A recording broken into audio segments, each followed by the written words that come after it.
È DigiLode il nuovo progetto del gruppo ERA, partito anche grazie a una rete di collaborazioni e che mira a contribuire alla digitalizzazione delle scuole primarie e secondarie di primo grado, sia pubbliche che paritarie, in piena sintonia con il Piano Nazionale Scuola Digitale, che ha individuato proprio nella digitalizzazione un elemento strategico per la formazione dei giovani e lo sviluppo dei territori. L'iniziativa è stata presentata nel corso di una conferenza stampa che si è tenuta il 9 ottobre presso l'ufficio di presidenza dell'Istituto Comprensivo 5 di Imola. Dottor Fabbri, 100.000 euro investiti da ERA, ma tanti di più potrebbero essere questi soldi con l'aiuto dei cittadini che sceglieranno un determinato modus in bolletta. Sì, il comportamento dei nostri clienti, che sarà quello di utilizzare i servizi digitali che vengono messi a disposizione, come l'invio elettronico della bolletta, la domiciliazione bancaria, piuttosto che l'utilizzo del servizio web o delle app che abbiamo recentemente lanciato,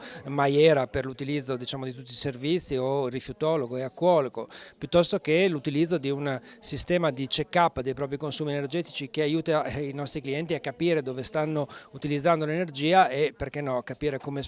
risparmiarla o come utilizzarla meglio. Ecco, l'utilizzo di tutti questi comportamenti darà la possibilità di creare dei punti. Questi punti possono essere abbinati alle scuole. Faremo nell'arco dell'anno scolastico 2017-2018 premieremo 40 scuole, saranno le 40 scuole che risulteranno ricevere maggiori punti sul nostro territorio. Quindi qualsiasi cittadino col suo comportamento premierà le scuole del proprio territorio. Se sceglie di abbinarsi a una scuola facendo questo abbinamento sul nostro sito, moltiplicherà per 5 i propri punti e sceglierà e indirizzerà ovviamente questi punti sulla scuola che lui ritiene da incentivare. Questo concorso è un concorso che non chiede di comprare niente, è un concorso che ha l'obiettivo di creare un circolo virtuoso migliorando i comportamenti dei cittadini adulti attraverso una maggiore educazione all'utilizzo digitale dei nostri servizi e dall'altra parte dotare le scuole di quelle risorse mettendo i semi per lo sviluppo della cultura digitale dei cittadini del futuro che in questo momento stanno frequentando la scuola primaria e la scuola secondaria di primo grado. Alla fine del primo quadrimestre, quando arrivano le pagelle per i nostri ragazzi, arriveranno anche le classifiche delle scuole, le prime 20 al primo quadrimestre che riceveranno maggior punti riceveranno i primi 20 premi e alla fine dell'anno scolastico altre 20 scuole verranno scelte sulla base del punteggio ottenuti in funzione dei comportamenti dei nostri clienti sul territorio o di chi avrà deciso di abbinare il proprio comportamento a una scuola. Il Comune di Imola collabora patrocinando questa iniziativa perché mi ha ravvisato uno strumento per poter aiutare le scuole del territorio nel potenziamento di tutto l'apparato informatico che le scuole stanno utilizzando da diversi anni e che devono continuare a potenziare, perché con la digitalizzazione ora, attraverso la digitalizzazione passa non solo gran parte della didattica, ma anche gran parte della comunicazione che le scuole devono comunque fare sia nel loro interno che all'esterno con le famiglie, perché se pensiamo anche semplicemente al registro elettronico, a tutta la comunicazione che adesso le famiglie possono avere giornalmente dalla scuola tramite appunto la digitalizzazione, insomma le scuole stanno lavorando tantissimo in questo senso, sempre più dovrà essere così, perché quando funziona bene questa parte tecnologica è una grande risorsa,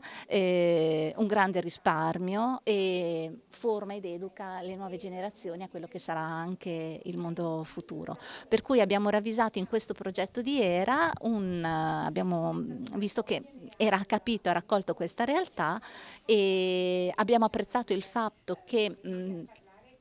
fondi possono arrivare alle scuole, che possono quindi in questo modo migliorare la propria la realtà interna ed è raccolto proprio anche questo fatto premiante rispetto ai propri utenti che possono premiare a loro volta una scuola, magari quella in cui sono iscritti i propri figli o i propri nipoti e quindi abbiamo visto che c'è un meccanismo che si autoalimenta in maniera positiva, per cui riteniamo che ERA abbia proprio centrato con questo progetto più esigenze. L'innovazione nel fatto che oltre a sensibilizzare, incentivare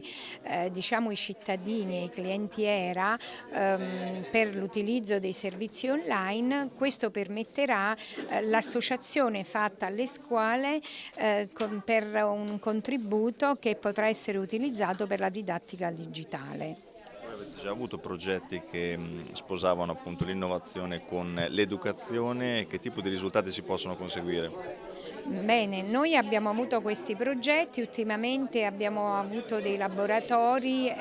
durante l'estate che hanno portato allo sviluppo delle competenze digitali. I nostri alunni hanno programmato dei robot,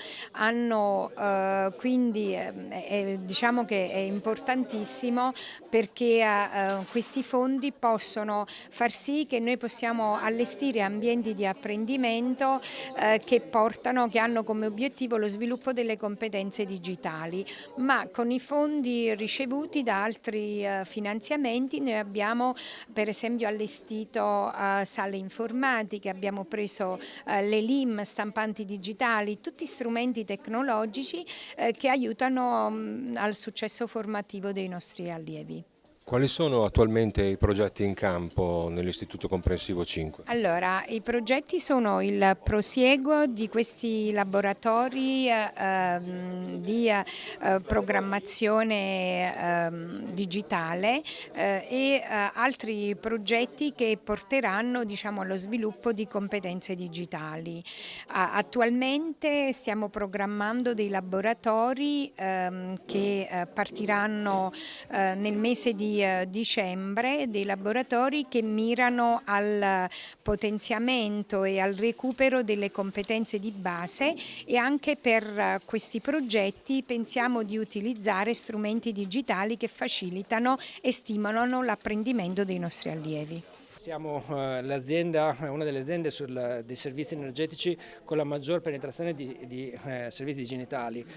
Abbiamo più del 16% di nostri clienti che usano già l'invio elettronico della bolletta, una più o meno simile percentuale che usa i nostri servizi web, il nostro sportello web che è del tutto simile a uno sportello fisico. Abbiamo lanciato a luglio un'app che consente sul proprio smartphone di gestire tutti i servizi digitali, tutti i servizi erogati dal nostro gruppo, quindi acqua, energia elettrica, rifiuti e gas e anche teleriscaldamento, controllando i propri consumi. Abbiamo delle app per comunicare e per vedere se i rifiuti su quale, diciamo, raccolta differenziata debbano essere messi in funzione del codice barre del rifiuto. Quindi una serie di servizi, non ultimo quello che abbiamo lanciato recentemente che è il fast check-up, cioè la possibilità di fare un controllo, un check-up veloce dei propri consumi, andando a digitare alcune informazioni sul nostro sito web e dal quale trarre informazioni su come usare meglio la propria energia. Sono tutti servizi già disponibili per i nostri clienti, alcuni recentemente lanciati, alcuni più vecchi, che, diciamo, possono essere utilizzati, non hanno nessun onere, quindi è solo un'incentivazione dell'utilizzo proprio per sviluppare i comportamenti digitali e far crescere anche la cultura digitale sui servizi. Nel ranking digitale europeo siamo al 25° posto su 28 come paese, come Stato. È chiaro che tutte queste iniziative che da un lato stimolano il comportamento dei clienti, dall'altro stimolano e danno risorse alle scuole per poter investire sulla formazione digitale dei ragazzi di questo territorio, sono tutti elementi che danno un piccolo contributo a migliorare lo sviluppo digitale del territorio e a creare anche quella competitività e mantenere sviluppata quella competitività sul territorio che è un elemento determinante per la ricchezza di un territorio.